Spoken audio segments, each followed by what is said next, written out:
नमस्कार दोस्तों, स्वागत है आपका आपके अपने चैनल शिक्षा की ज्योति ऑल क्लासेस पर। आज की क्लास में हम फर्स्ट ग्रेड हिंदी में जो मन्नू भंडारी की कहानी दी हुई है, यही सच है, उसको पढ़ने वाले हैं।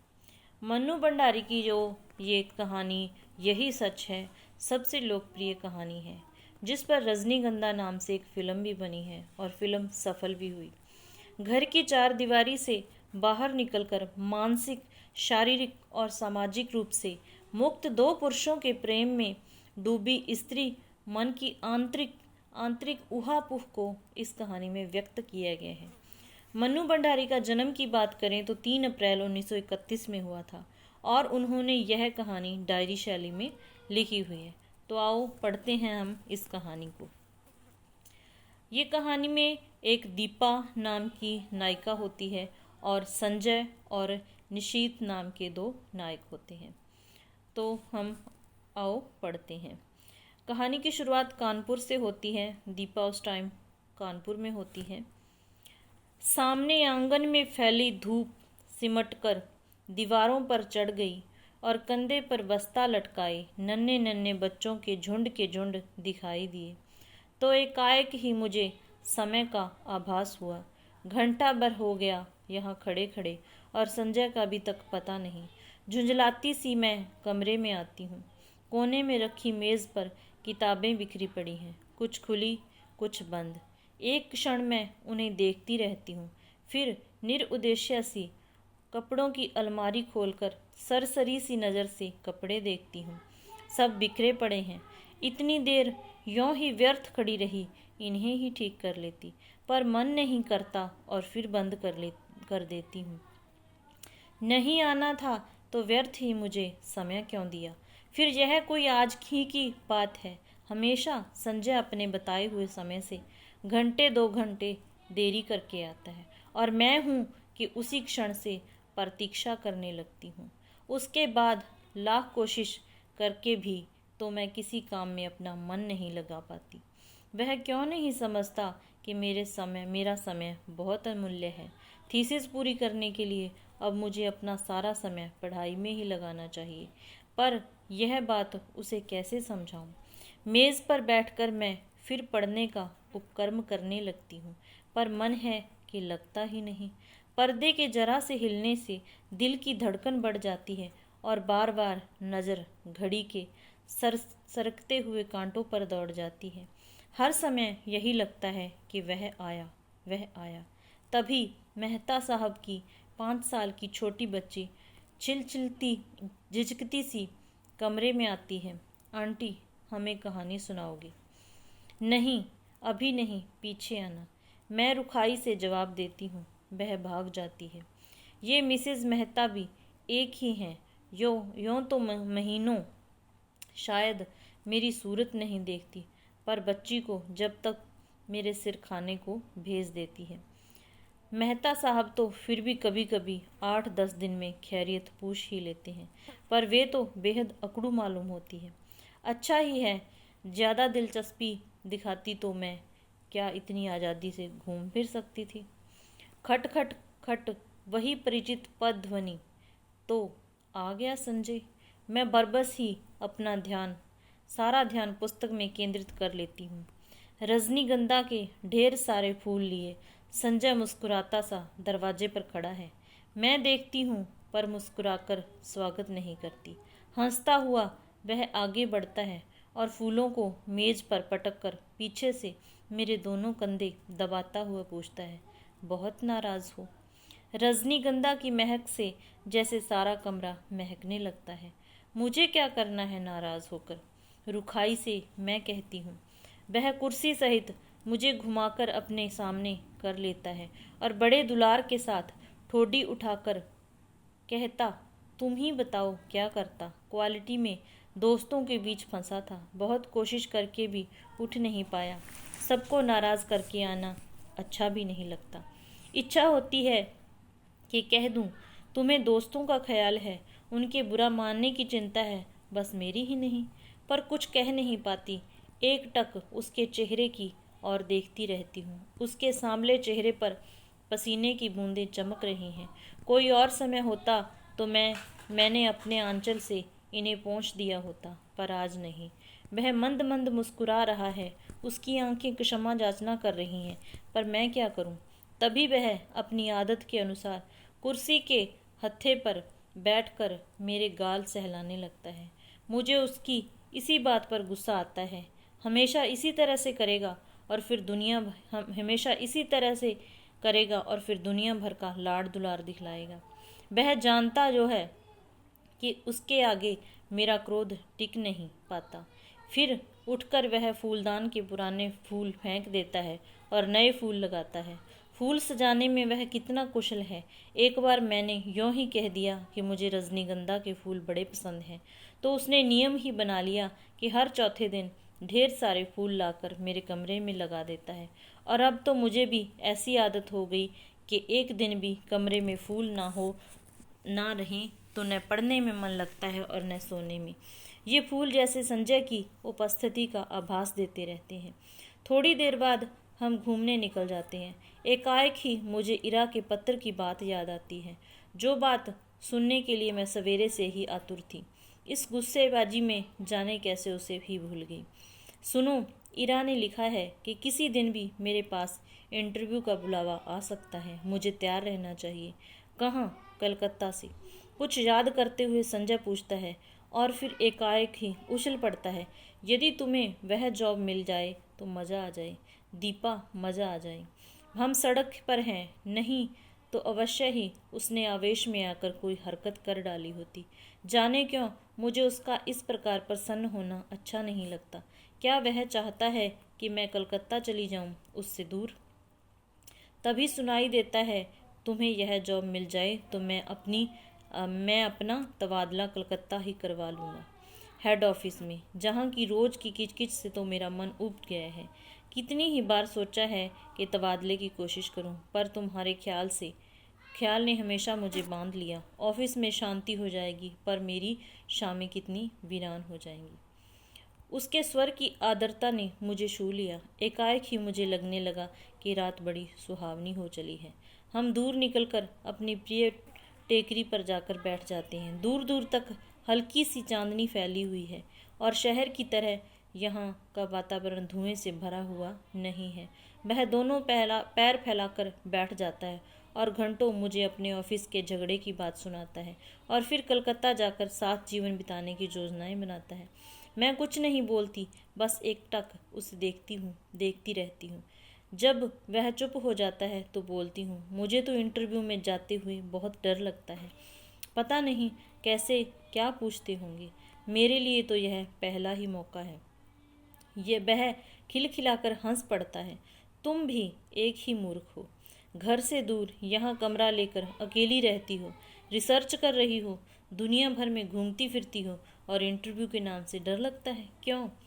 और गाल पर हल्की सी चपत जमा देता है। फिर समझाता हुआ कहता है, और देखो, आजकल ये इंटरव्यू आदि तो सब दिखावा मात्र होते हैं। वहाँ किसी जान पहचान वाले से इन्फ्लुएंस डलवाना जाकर। पर कलकत्ता मेरे लिए एकदम नई जगह है। वहाँ इरा को छोड़कर मैं किसी को नहीं जानती। अब उन लोगों की कोई जान पहचान हो तो बात दूसरी है, असहाय सी मैं कहती हूँ। और किसी को नहीं जानती? फिर मेरे चेहरे पर नजरें गड़ाकर पूछता है, निशीथ भी तो है वहीं पर। होगा, मुझे क्या करना उससे? मैं एकदम ही भन्नाकर जवाब देती हूँ। पता नहीं क्यों मुझे लग ही रहा था कि अब वह यही बात कहेगा। कुछ नहीं करना, वह छेड़ने के लहजे में कहता है और मैं भभक पड़ती हूँ। देखो संजय, मैं 1000 बार तुमसे कह चुकी हूँ कि उसे लेकर मुझसे मजाक मत किया करो। मुझे इस तरह का मजाक ज़रा भी पसंद नहीं है। वह खिलखिलाकर हंस पड़ता है, पर मेरा तो मूड ही खराब हो जाता है। हम लौट पड़ते हैं। वह मुझे खुश करने के इरादे से मेरे कंधे पर हाथ रख देता है। मैं झपटकर हाथ हटा लेती हूँ। क्या कर रहे हो? कोई देख लेगा तो क्या कहेगा? कौन है जहाँ जो देख लेगा? और देख लेगा तो देख ले, आप ही कुड़ेगा। नहीं, हमें पसंद नहीं है यह बेशर्मी। और सच ही मुझे रास्ते में ऐसी हरकतें पसंद नहीं हैं, चाहे रास्ता निर्जन ही क्यों न हो। पर है तो रास्ता ही, फिर कानपुर जैसी जगह। कमरे में लौटकर मैं उसे बैठने को कहती हूँ, पर वह बैठता नहीं, बस बाहों में भरकर एक बार चूम लेता है, यह भी जैसे उसका रोज़ का नियम है। वह चला जाता है। मैं बाहर बालकनी में निकलकर उसे देखती रहती हूँ। उसका आकार छोटा होते होते सड़क के मोड़ पर जाकर लुप्त हो जाता है। मैं उधर ही देखती रहती हूँ, निरुद्देश्य सी, खोई खोई सी। फिर आकर पढ़ने बैठ जाती हूँ। रात में सोती हूँ तो देर तक मेरी आंखें मेज़ पर लगे रजनीगंधा के फूलों को ही निहारती रहती हैं। जाने क्यों अक्सर मुझे भ्रम हो जाता है कि ये फूल नहीं हैं, मानो संजय की अनेकानेक आंखें हैं जो मुझे देख रही हैं, सहला रही हैं, दुलरा रही हैं। अपने को यों असंख्य आंखों से निरंतर देखे जाने की कल्पना से ही मैं लज्जा जाती हूँ। मैंने संजय को भी एक बार यह बात बताई थी तो वह खूब हंसा था और फिर मेरे गालों को सहलाते हुए उसने कहा था कि मैं पागल हूँ, निरी मूर्ख हूँ। कौन जाने, शायद उसका कहना ही ठीक हो, शायद मैं पागल ही हूँ। मैं जानती हूँ संजय का मन निशीथ को लेकर जब तब संशित हो उठता है, पर मैं उसे कैसे विश्वास दिलाऊं कि मैं निशीथ से नफरत करती हूँ। उसकी याद मात्र से मेरा मन घृणा से भर जाता है। फिर 18 वर्ष की आयु में किया हुआ प्यार भी कोई प्यार होता है भला? फिर निरा बचपन होता है, महज पागलपन होता है, उसमें आवेश रहता है, वह स्थायित्व नहीं, गति रहती है पर गहराई नहीं। जिस वेग से वह आरंभ होता है, जरा सा झटका लगने पर उसी वेग से टूट भी जाता है और उसके बाद आहों आंसुओं और सिसकियों का एक दौर मिल जाता है। एक दौर सारी दुनिया की निसारता और आत्महत्या करने के अनेकानेक संकल्प और फिर एक तीखी घृणा। जैसे ही जीवन को दूसरा आधार मिल जाता है, उन सबको भूलने में एक दिन भी नहीं लगता। फिर तो वह सब ऐसी बेवकूफ़ी लगती है जिस पर बैठकर घंटों हंसने की तबीयत होती है। तब एकाएक ही इस बात का एहसास होता है कि ये सारे आंसू, ये सारी आहें उस प्रेमी के लिए नहीं, वरन जीवन की उस रिक्तता और शून्यता के लिए थी जिसने जीवन को नीरस बनाकर बोझिल कर दिया था। तभी तो संजय को पाते ही मैं निशीथ को भूल गई। मेरे आंसू हंसी में बदल गए, आहों की जगह किलकारियां गूंजने लगी। पर संजय है कि जब तक निशीथ की बात को लेकर व्यर्थ ही खिन्न सा हो उठता है। मेरे कुछ कहने पर वह खिलखिला अवश्य पड़ता है, पर मैं जानती हूँ वह पूर्ण रूप से आश्वस्त नहीं है।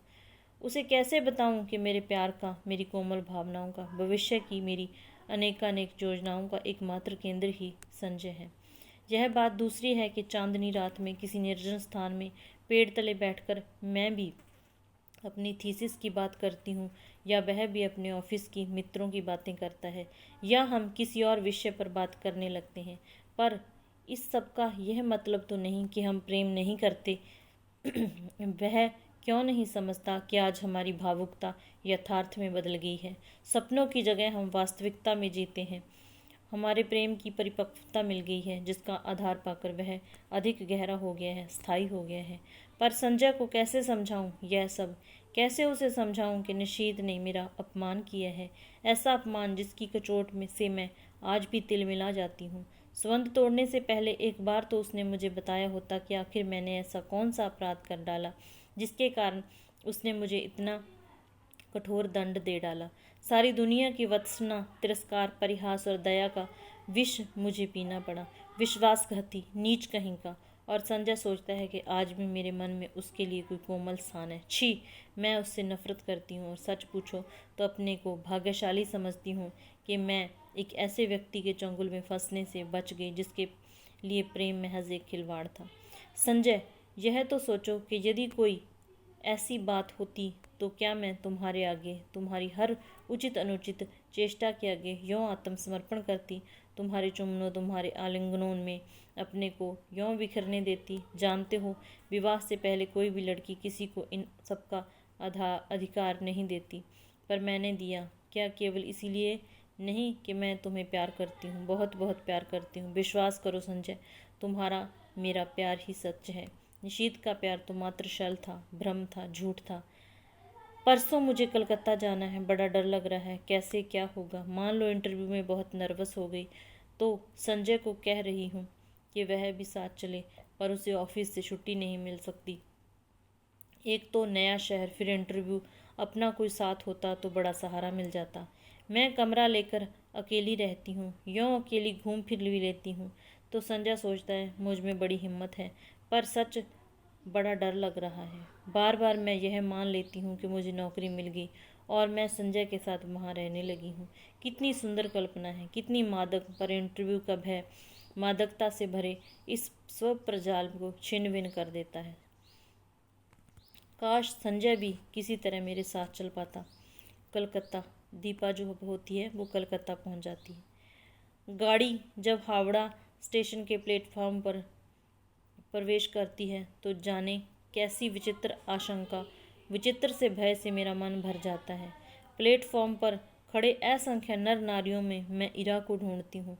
वह कहीं दिखाई नहीं देती। नीचे उतरने की बजाय खिड़की में से ही दूर दूर तक नजरें दौड़ाती हूँ। आखिर एक कुली को बुलाकर अपना छोटा सा सूटकेस और बिस्तर उतारने का आदेश दे मैं नीचे उतर पड़ती हूँ। उस भीड़ को देखकर मेरी दहशत और बढ़ जाती है। तभी किसी के हाथ के स्पर्श से मैं बुरी तरह चौंक जाती हूँ। पीछे देखती हूँ तो इरा खड़ी है, रुमाल से चेहरे का पसीना पोंछते हुए कहती हूँ, उफ, तुझे न देखकर मैं घबरा रही थी। तुम्हारे घर भी कैसे पहुँचूंगी। बाहर आकर हम टैक्सी में बैठते हैं। अभी तक मैं स्वस्थ नहीं हो पाई हूँ। जैसे ही हावड़ा पुल पर गाड़ी पहुँचती है, हुगली के जल को स्पर्श करती हुई ठंडी हवाएं तन मन को एक ताजगी से भर देती है। इरा मुझे इस पुल की विशेषता बताती है और मैं विस्मित सी उस पल को देखती हूँ। दूर दूर तक फैले हुगली के विस्तार को देखती हूँ। उसकी छाती पर खड़ी और विहार करती अनेक नौकाओं को देखती हूँ। बड़े बड़े जहाज़ों को देखती हूँ। उसके बाद बहुत ही बड़ी बड़ी भीड़ भीड़ भरी सड़कों पर हमारी टैक्सी रुकती रुकती चलती है। ऊंची ऊंची इमारतों और चारों ओर के वातावरण से कुछ विचित्र सी विराटता का आभास होता है और इस सब के बीच जैसे मैं अपने को बड़ा खोया खोया सा महसूस करती हूँ। कहाँ पटना और कहाँ कानपुर और कहाँ यह कलकत्ता। मैंने तो आज तक कभी बहुत बड़े शहर देखे ही नहीं। सारी भीड़ को चीरकर हम रेड रोड पर आ जाते हैं। चौड़ी शांत सड़क, मेरे दोनों और लंबे चौड़े खुले मैदान।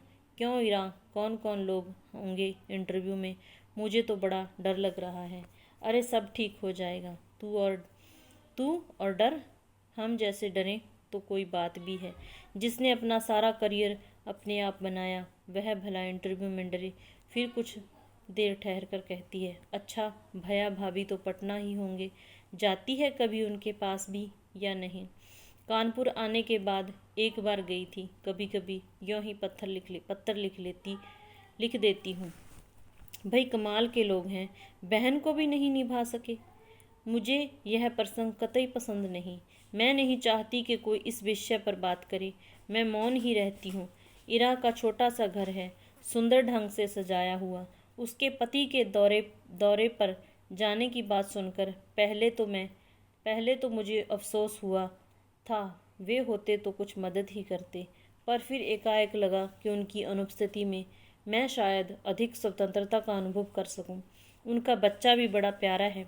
शाम को इरा मुझे कॉफ़ी हाउस ले जाती है। अचानक मुझे वहाँ निशीत दिखाई देता है। मैं शक पकाकर नज़र घुमा लेती हूँ, पर वह हमारी मेज़ पर ही आ पहुँचता है। विवश होकर मुझे उधर देखना पड़ता है, नमस्कार भी करना पड़ता है, इरा का परिचय भी करवाना पड़ता है। इरा पास की कुर्सी पर बैठने का निमंत्रण दे देती है। मुझे लगता है मेरी सांस रुक जाएगी। कब आई? आज सवेरे ही। अभी ठहरी कहाँ हो? जवाब इरा दे देती है। मैं देख रही हूँ निशीत बहुत बदल गया है। उसने कवियों की तरह बाल बढ़ा लिए हैं। यह क्या शौक चर्राया। उसका रंग स्याह पड़ गया है, वह दुबला भी हो गया है। विशेष बातचीत नहीं होती और हम लोग उठ पड़ते हैं। इरा को मुन्नू की चिंता सता रही थी और मैं स्वयं भी घर पहुंचने को उतावली हो रही थी। कॉफ़ी हाउस से धर्मतला तक वह पैदल चलता हुआ हमारे साथ आता है। इरा उससे बात कर रही है मानो वह इरा का ही मित्र हो। इरा अपना पता समझा देती है और वह दूसरे दिन 9 बजे आने का वादा करके चला जाता है। पूरे 3 साल बाद निशीत को यूँ मिलना न चाहकर भी जैसे सारा अतीत आंखों के सामने खुल जाता है। बहुत दुबला हो गया है निशीत। लगता है जैसे मन में कहीं कोई गहरी पीड़ा छिपाए बैठा है। मुझसे अलग होने का दुख तो नहीं साल रहा है इसे।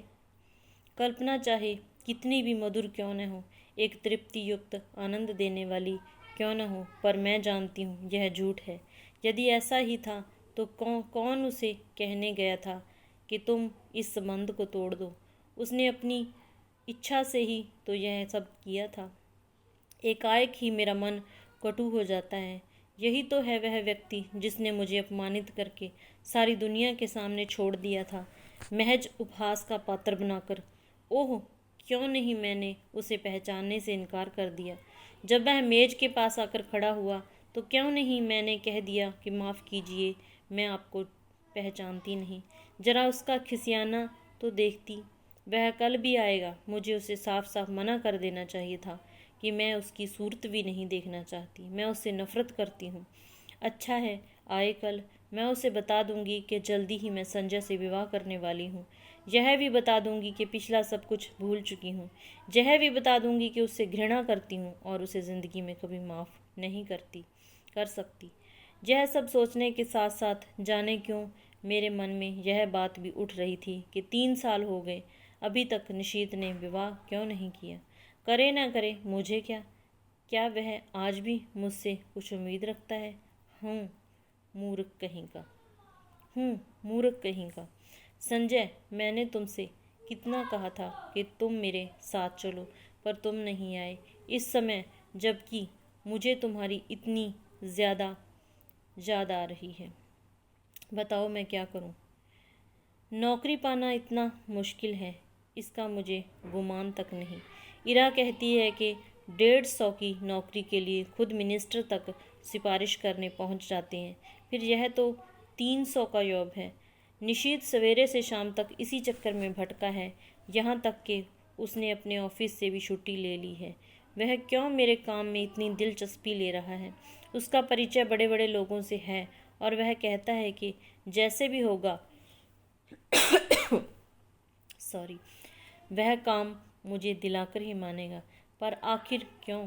कल मैंने सोचा था कि अपने व्यवहार की रुखाई से मैं स्पष्ट कर दूंगी कि अब वह मेरे पास न आए।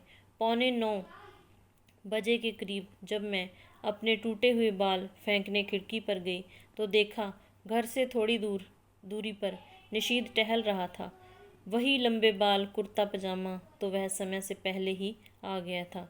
संजय होता तो 11 के पहले नहीं पहुंचता। समय पर पहुंचना तो वह जानता ही नहीं। उसे यों चक्कर काटते देख मेरा मन जाने कैसा हो गया। और वह जब आया तो मैं चाहकर भी कटु नहीं हो सकी। मैंने उसे कलकत्ता आने का मकसद बताया तो लगा कि वह बड़ा प्रसन्न हुआ। वहीं बैठे बैठे फ़ोन करके उसने इस नौकरी के संबंध में सारी जानकारी प्राप्त कर ली। कैसे क्या करना होगा उसकी योजना भी बना डाली। बैठे बैठे फ़ोन से ऑफिस को सूचना भी दे दी। आज वह ऑफिस नहीं आएगा। विचित्र स्थिति मेरी हो रही थी। उसके इस अपनत्व भरे व्यवहार को मैं स्वीकार भी नहीं कर पाती थी, नकार भी नहीं पाती थी। सारा दिन मैं उसके साथ घूमती रही, पर काम की बात के अतिरिक्त उसने एक भी बात नहीं कही। मैंने एक बार चाहा कि संजय की बात बता दूं, पर बता नहीं सकी। सोचा कहीं वह सुनकर यह दिलचस्पी लेना कम न कर दे। उसके आज भर के प्रयत्नों से ही मुझे काफ़ी उम्मीद हो चली थी। यह नौकरी मेरे लिए कितनी आवश्यक है। मिल जाए तो संजय कितना प्रसन्न होगा। हमारे विवाहित जीवन के आरंभिक दिन कितने सुख में बीतेंगे। शाम को हम घर लौटते हैं। मैं उसे बैठने को कहती हूँ, पर वह बैठता नहीं, बस खड़ा ही रहता है। उसके चौड़े ललाट पर पसीने की बूंदें चमक रही हैं। एकाएक ही मुझे लगता है कि इस समय संजय होता तो मैं अपने आंचल से उसका पसीना पोंछ देती और वह क्या बिना बाहों में भरे, बिना प्यार किए यूं ही चला जाता। अच्छा तो चलता हूँ। यंत्र चालित से मेरे हाथ जुड़ गए जाते हैं। वह लौट पड़ता है और मैं ठगी सी देखती रहती हूँ। सोते समय मेरी आदत है कि संजय के लाए फूलों को निहारती रहती हूँ। जहाँ वे फूल नहीं हैं तो बड़ा सूना सूना लग रहा है। पता नहीं संजय, तुम इस समय क्या कर रहे हो? 3 दिन हो गए किसी से किसी ने बाहों में भरकर प्यार तक नहीं किया। आज सवेरे मेरा इंटरव्यू हो गया है। मैं शायद बहुत नर्वस हो गई थी और जैसे उत्तर मुझे देने चाहिए वैसे नहीं दे पाई थी। पर नशीद ने आकर बताया कि मेरा चुना जाना करीब करीब तय हो गया है। मैं जानती हूँ कि यह सब नशीद की वजह से हुआ है। ढलते सूरज की धूप नशीद के बाएं गाल पर पड़ रही थी और सामने बैठा नशीद इतने दिन बाद एक बार फिर मुझे बड़ा प्यारा सा लग रहा था। मैंने देखा मुझसे ज़्यादा वह प्रसन्न है। वह कभी किसी का एहसान नहीं लेता, पर मेरी खातिर उसने न जाने कितने लोगों का एहसान लिया। आखिर क्यों? क्या वह चाहता है कि मैं कलकत्ता आकर रहूं उसके साथ, उसके पास? एक अजीब सी पुलक से मेरा मन तन सिहर उठता है। वह ऐसा क्यों चाहता है? उसका ऐसा चाहना बहुत गलत है, बहुत अनुचित है। मैं अपने मन को समझाती हूँ ऐसी कोई बात नहीं। शायद वह केवल मेरे प्रति किए अन्याय का प्रतिकार करने के लिए यह सब कर रहा है। पर क्या वह समझता है कि उसकी मदद से नौकरी पाकर मैं उसे क्षमा कर दूंगी या जो कुछ उसने किया उसे भूल जाऊंगी? असंभव। मैं कल ही उसे संजय की बात बता दूंगी। आज तो इस खुशी में पार्टी हो जाए। काम की बात के अलावा यह पहला वाक्य मैं उसके मुंह से सुनती हूँ। मैं इरा की ओर देखती हूँ। वह प्रस्ताव का समर्थन करके भी मुन्नू की तबीयत का बहाना लेकर अपने को काट लेती है। अकेले जाना मुझे कुछ अटपटा सा लगता है। अभी तक तो काम का बहाना लेकर घूम रही थी, पर अब फिर भी मैं मना नहीं कर पाती। अंदर जाकर तैयार होती हूँ। मुझे याद आता है कि नशीद को नीला रंग बहुत पसंद था। मैं नीली साड़ी ही पहनती हूँ। बड़े चाव और सतर्कता से अपना प्रसाधन करती हूँ और बार बार अपने को टोकती जाती हूँ। किसको रिझाने के लिए यह सब हो रहा है? क्या यह निरा पागलपन नहीं? सीढ़ियों पर नशीद हल्की सी मुस्कुराहट के साथ कहता है, इस साड़ी में तुम बहुत सुंदर लग रही हो। मेरा चेहरा तमतमा जाता है, कनपट्टियाँ सुर्ख हो जाती हैं। मैं चुपचाप ही इस वाक्य के लिए तैयार नहीं थी। यह सदा चुप रहने वाला नशीद बोला भी तो ऐसी बात। मुझे ऐसी बातें सुनने की जरा भी आदत नहीं। संजय ना कभी मेरे कपड़ों पर ध्यान देता है, ना ऐसी बातें करता है, जबकि उसे पूरा अधिकार है और वह यह बिना अधिकार ऐसी बातें करे। पर जाने क्या कि मैं उस पर नाराज़ नहीं हो पाती, बल्कि एक पुलक में सिहरन महसूस करती हूँ। सच, संजय के मुंह से ऐसा वाक्य सुनने को मेरा मन तरसता रहता है, पर उसने कभी ऐसी बात नहीं की। पिछले 2.5 साल से मैं संजय के साथ रह रही हूँ। रोज़ ही शाम को हम घूमने जाते हैं। कितनी भी बार मैंने श्रृंगार किया, अच्छे कपड़े पहने, पर प्रशंसा का एक शब्द भी उसके मुंह से नहीं सुना। इन बातों पर उसका ध्यान ही नहीं जाता। यह देखकर भी जैसे यह सब नहीं देख पाता। इस वाक्य को सुनने के लिए तरसता हुआ मेरा मन जैसे रस से नहा जाता है। पर नशीद ने यह बात क्यों कही? उसे क्या अधिकार है? क्या सचमुच ही उसे अधिकार नहीं है? नहीं है। जाने कैसी मजबूरी, कैसी व्यवस्था है कि मैं इस बात का जवाब नहीं दे पाती हूँ। निश्चयात्मकता दृढ़ता से नहीं कह पाती के साथ चलते इस व्यक्ति को सचमुच ही मेरे विषय में ऐसी अवांछित बात कहने का कोई अधिकार नहीं है। हम दोनों टैक्सी में बैठते हैं। मैं सोचती हूँ कि आज मैं इसे संजय की बात बता दूंगी। रुकाई रूम। नशीद टैक्सी वाले को आदेश देता है। टुन की घंटी के साथ मीटर डाउन होता है और टैक्सी हवा से बातें करने लगती है। नशीद बहुत सतर्कता से कोने में बैठा है, बीच में इतनी जगह छोड़कर के यदि हिचकोला खाकर भी टैक्सी रुके तो हमारा स्पर्श न हो। हवा के झोंके से मेरी रेशमी साड़ी का पल्लू उसके समूचे बदन को स्पर्श करता हुआ उसकी गोदी में पड़कर फराता है। वह उसे हटाता नहीं है। मुझे लगता है यह रेशमी सुवासित पल्लू उसके मन तन में को रस से भिगो रहा है। यह स्पर्श उसे पुलकित कर रहा है। मैं विजय के अकथनीय आह्लाद से भर जाती हूँ। आज भी मैं संजय की बात नहीं कर पाती, चाहकर भी नहीं कर पाती। अपनी इस व्यवस्था पर मुझे खींच भी आती है, पर मेरा मुंह है कि खुलता ही नहीं। मुझे लगता है कि मैं जैसे कोई बहुत बड़ा अपराध कर रही हूँ, पर फिर भी मैं कुछ नहीं कह सकी। यह नशीद कुछ बोलता क्यों नहीं है? उसका यों कोने में दुबककर निर्विकार भाव से बैठे रहना मुझे कतई अच्छा नहीं लगता। एकाएक ही मुझे संजय की याद आने लगती है। तो ये थी दोस्तों आज की हमारी कहानी। बाकी की कहानी हम अगले पार्ट में करेंगे। Thanks for watching. धन्यवाद।